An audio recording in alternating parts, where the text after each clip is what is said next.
সালে 85তম স্থানে ছিল আর 2023 সালে 93তম স্থানে পৌঁছেছে। গণতন্ত্র সূচক ভারতবর্ষের গণতন্ত্র আজকে ভুলণ্ঠিত। 2014 সালে 27তম স্থানে ছিল আর 2023 সালে 53তম স্থানে রয়েছে।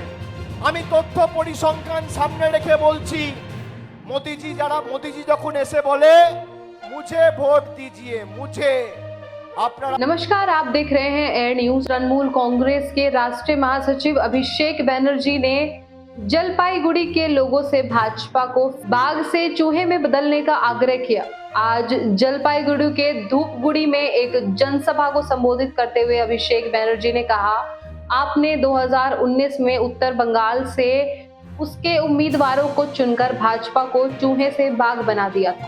बाघ बनने के बाद भाजपा ने आपके कल्याण के लिए केंद्र सरकार के फंड बंद कर दिए हैं। उन्होंने आपको वैध दावे प्राप्त करने से वंचित किया है। 2024 में टीएमसी उम्मीदवारों को चुनकर भाजपा को वंचना, शोषण और अपमान का जवाब देने का यही समय और अवसर है। उन्होंने कहा, भाजपा को फिर से बाघ से चूहे में बदल दीजिए।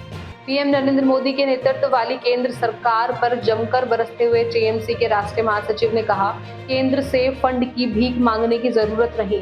राज्य सरकार सभी लंबित योजनाओं को लागू करने में सक्षम है। यह दीदी की गारंटी है। क्या आप दीदी पर भरोसा करते हैं, जो हमेशा आपके साथ रहती है, या मोदी पर जो दूर रहते हैं? टीएमसी को वोट दें ताकि भाजपा को इस 4 जून को कमल की जगह सरसों के फूल दिखाई दे। उपचुनाव में टीएमसी की जीत के बाद धूपगुड़ी उपमंडल की स्थापना की गारंटी के उदाहरण का हवाला देते हुए अभिषेक ने वादा किया कि राज्य सरकार करीब 20 करोड़ रुपए खर्च करके 1 लाख लोगों के लाभ के लिए मेखलीगंज में एक ओवर ब्रिज का निर्माण करेगी। उन्होंने यह भी कहा कि चुनाव के बाद उचित समय पर माला बाजार और जलपाईगुड़ी के क्रांति को जोड़ने वाला एक और 800 मीटर का पुल बनाया जाएगा। उन्होंने कहा, जिन्होंने बंगलार आवास योजना के लिए आवेदन किया है उन्हें इसके लिए फंड मिलेंगे। राज्य सरकार इसके कार्यान्वयन के लिए धन उपलब्ध कराएगी। यह दीदी की गारंटी। आपको बता दें कि अभिषेक बैनर्जी का यह बयान 2024 के लोकसभा चुनावों से पहले आता है, जब भाजपा और टीएमसी के बीच उत्तर बंगाल की सीटों पर कड़ा मुकाबला होने की उम्मीद है। बैनर्जी 2019 के लोकसभा चुनावों में उत्तर बंगाल से बीजेपी की जीत का जिक्र कर रहे थे, जब पार्टी ने इस क्षेत्र से 8 में से 7 सीटें जीती थी। वे आरोप लगा रहे हैं कि भाजपा ने अपने चुनावी वादे पूरे नहीं किए और केंद्र सरकार द्वारा उत्तर बंगाल के विकास के लिए पर्याप्त फंड मुहैया नहीं कराया गया है। बैनर्जी का बाघ से चूहा बनने वाला बयान भाजपा की ताकत और प्रभाव में कमी लाने के टीएमसी के प्रयासों का प्रतीक है। टीएमसी भाजपा को एक भयानक और शक्तिशाली जानवर के रूप में पेश करने की कोशिश कर रही है, जिसे वोटर्स को हराना चाहिए।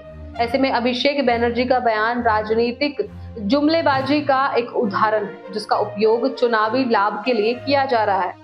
हालांकि यह उत्तर बंगाल में भाजपा और टीएमसी के बीच बढ़ती प्रतिद्वंद्विता को भी दर्शाता है। अभिषेक बैनर्जी का भाजपा को बाघ से चूहे में बदलना वाला बयान कई स्तरों पर विश्लेषण के लिए एक महत्वपूर्ण बयान है। बैनर्जी का बयान भाजपा को दुर्जोग विरोधी के रूप में पेश करने की टीएमसी की रणनीति का हिस्सा है। वे भाजपा को बाघ के रूप में चित्रित करके मतदाताओं के भय और चिंता पैदा करने की कोशिश कर रहे हैं, जबकि टीएमसी को चूहा के रूप में चित्रित करके मतदाताओं को भाजपा को हराने के लिए प्रेरित करने की कोशिश कर रहे हैं। वहीं उत्तर बंगाल 2024 के लोकसभा चुनावों में एक महत्वपूर्ण क्षेत्र है। भाजपा ने 2019 के चुनावों में इस क्षेत्र में अच्छा प्रदर्शन किया था, लेकिन टीएमसी इस क्षेत्र को वापस जीतने के लिए दृढ़ है।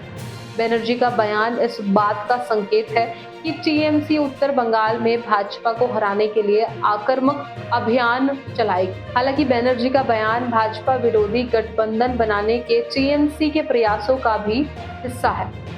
टीएमसी कई विपक्षी दलों के साथ गठबंधन करने की कोशिश कर रही है, ताकि 2024 के चुनावों में भाजपा को हराया जा सके।